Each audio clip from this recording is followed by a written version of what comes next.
Bonjour à tous, aujourd'hui on se retrouve pour une nouvelle vidéo. Donc alors aujourd'hui dans cette vidéo là je vais vous présenter ce luminaire. Voilà donc la Mazda Modula P. Voilà donc j'avais déjà fait la Massilia 10, donc la petite taille comme ça. Et là on fait la Modula, j'ai fait aussi la Modula G. Voilà donc comme ça j'aurais fait la gamme. Modula P, Modula G. Mais de toute façon j'ai pas mal de gammes de luminaires. Et je dirais dans ces prochains mois, à partir de cette vidéo, je pense qu'il y aura des vidéos sur les gammes, allumage des gammes, parce que j'ai pas mal de gammes et ce serait intéressant de mettre toutes les gammes comme ça là et d'allumer toutes les trois en même temps, ça pourrait être intéressant. Même si on les a déjà vues, ça peut être sympa, hein.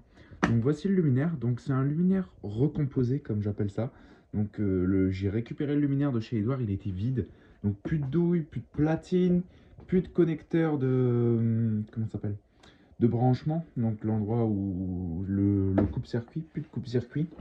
Donc voilà, donc tout ce qui restait c'était la bride et la vasque. Donc ça voilà, donc ça c'est pas moi, mais tout le reste c'est des pièces que j'avais en stock parce que par chance c'est les mêmes douilles sur les modules P que sur les modules G. Donc ça j'ai pu mettre une douille de module G et il y a très longtemps avec Julien j'avais récupéré un arrière complet de module P verte. Donc c'était passé dans une vidéo récup il y a très longtemps. Et donc du coup là-dedans il y avait un bloc appareillage que j'ai pu récupérer. Donc du coup j'ai pu remettre un bloc appareillage et une douille. Voilà donc pour la recompléter cette module AP. Mais vous allez voir elle a quand même un petit souci de connecteur, mais on verra ça après. Donc du coup voici l'étiquette. Module PF, donc pour fermer une fois max 150 watts. Donc on est bien en 150 watts. Voilà, donc j'ai respecté les puissances. Voilà. Donc le luminaire 1M, je pense 91. Donc ce serait cohérent, hein, 91. Donc il est quand même en plutôt bon état, hein. Voilà, donc la bride, la peinture, elle se barre pas. Elle est complète la peinture. Bon, il y a des petits éclats, mais ça va. La bride, elle est présente. La vasque, bon, elle est toute rayée. Celle-là, elle méritera un bon petit polissage. Donc pour enlever les rayures du plastique, voilà, donc je la polirai. Voilà. Elle n'a pas de fissure, c'est le principal. Tac, je vais retourner le luminaire sans l'allumer. Voilà.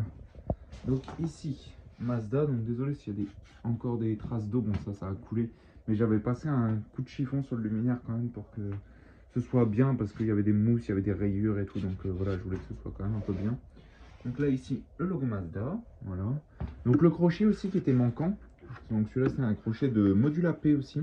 Donc il y avait le crochet qui était attaché sur la platine, enfin l'arrière que j'avais récupéré. Donc du coup j'ai pu remettre un crochet, donc ça a un peu frotté le sol, hein. Le crochet il a un peu frotté le sol, mais bon ça va aller. Donc je pense qu'à l'époque ils avaient déjà dû essayer de bidouiller. Donc ça m'étonnerait que cette module-là ait été à Edouard. À mon avis c'était déjà à quelqu'un d'autre, un autre collectionneur en quoi qui a essayé de bidouiller. Il y a un trou, donc pour l'étanchéité c'est pas top. Donc je vais mettre une vis et un écrou et du téflon plus une rondelle de plombier pour bien étanchéifier le truc pour pas que l'eau elle passe ici. Même si quand le luminaire il est incliné, l'eau elle vient pas vraiment ici. Donc du coup, le crochet, donc là on ouvre, tac, là on tire. Et voilà, donc déjà vous pouvez voir qu'il y a un câble qui passe, c'est pas normal. Donc alors tout simplement que le connecteur ici il est mort. Donc celui qui est sur la modula. Moi j'avais cette partie là, donc il est même pas serré parce que bon, il est même pas câblé, rien du tout en fait, hein. Au début je voulais le câbler, mais bon, celui-là il est mort, donc et ça j'en ai pas. Donc du coup, donc il manque des contacts en fait. Et là ici il manquait une vis, donc ce sont qu'il est mise. C'est une vis d'origine et il manque des contacts. Donc du coup ça marche pas.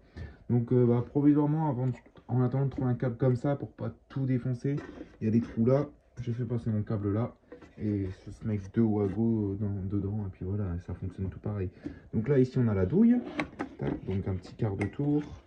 Et on tire dessus, normalement. Allez. Voilà. Donc ici, la douille avec la lampe, une Philips 150 watts qui est bien cramée, ma foi. Oh oui, elle est bien cramée. J'espère qu'elle cycle pas, normalement, non. Voilà, donc ici, on a les connecteurs. Voilà. Tac. On remet la douille. Ça va bien. Alors j'ai toujours du mal avec ce système. Ah voilà. Genre, c'est pas du mal, mais voilà, ça marche pas bien. C'est. Là, ça bloque. Ça veut pas tourner. C'est un peu de la merde en fait, ces systèmes-là. Enfin, c'est le câble qui bloque. Bon, je reviens. Donc voilà, bon bah c'était le câble en fait qui bloquait parce que comme un débile, au lieu de le passer dans ce trou-là, je l'ai passé dans ce trou-là. parce que à savoir qu'on peut mettre le connecteur des deux côtés, hein. Y a pas de sens, donc on peut mettre les connecteurs des deux côtés. Donc c'est pour ça que là ici il y a un passe-câble, là aussi. Donc ça c'est plutôt bien, parce que si les ergots en plastique ils viennent à péter, on peut changer de côté. Ça c'est pas mal. Donc la platine.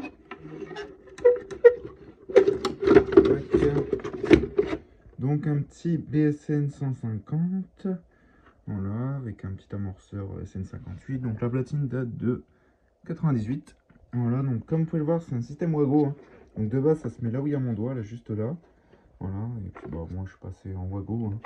Je remettrai d'origine quand je trouverai une platine, enfin pas une platine, mais un connecteur.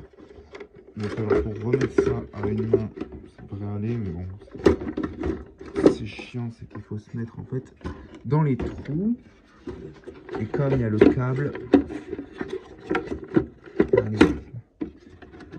à demain, il n'y a pas de problème, je le fais à l'aise, mais là, avec le câble là qui bloque. Bon, je reviens. Bon, voilà, enfin.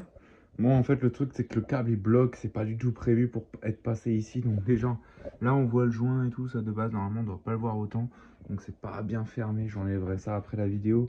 Mais comme je vous dis, il faut que je trouve un nouveau connecteur et j'ai pas envie de faire un trou dans la platine. Sinon, je fais un trou en bas et hop là, il n'y aura plus de problème, hein, mais j'ai pas envie de faire un trou. Donc voilà, donc on va passer au test. Donc 3, 2, 1, j'envoie. Donc ça fonctionne bien, hein.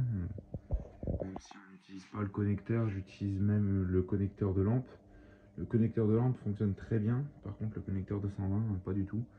Donc ce que ça donne de côté, donc elle est en très bon état, à part la vasque. Donc ça, je pense, c'est dû au stockage. Elle a dû être brinque-ballée de collectionneur en collectionneur, je pense, cette lanterne. Parce que je sais que Edouard, il récupérait beaucoup chez les autres collectionneurs aussi. Donc un peu moins en société, mais surtout chez les collectionneurs. Donc je sais pas d'où elle vient celle-là, mais ça m'étonnerait qu'elle vienne d'une société. Enfin, de base, elle vient bien d'une société, mais je pense pas que ce soit lui qui l'ait récupérée, parce que je verrais mal une société, je pense, faire un trou dans le capot, sachant que ça va prendre l'eau et tout ça. Je pense que c'est un collectionneur qui a fait ça. Donc là, je viens de voir qu'il y a un petit impact là sur la vasque. Bon, c'est rien de très grave, mais voilà quoi. Enfin, voilà quoi. Peut-être si je peux peut-être essayer de desserrer un peu cette vis. Ça peut peut-être aider. Voilà, ça va soulager un petit peu la vasque. Donc ça, c'est ce qui est bien avec les vasques de Modula, c'est que c'est du cell-safe, mais on peut enlever la vasque. Donc c'est 100% étanche quand les vis elles sont mises. Il n'y a jamais de problème d'étanchéité, il n'y a rien à l'intérieur et tout ça. Mais on peut enlever la vasque, donc pour accéder à l'intérieur, c'est top. Donc, par contre, la lampe, elle n'est pas droite du tout. Ça, c'est pas ouf. Enfin bref, quoi. Voilà ce que ça donne. Donc j'espère que cette petite vidéo, vous l'avez aimée. N'hésitez pas à liker, commenter et à vous abonner, ça fera vraiment extrêmement plaisir. Et sur ce, je vous dis au revoir et à très vite pour une nouvelle vidéo. Allez, salut!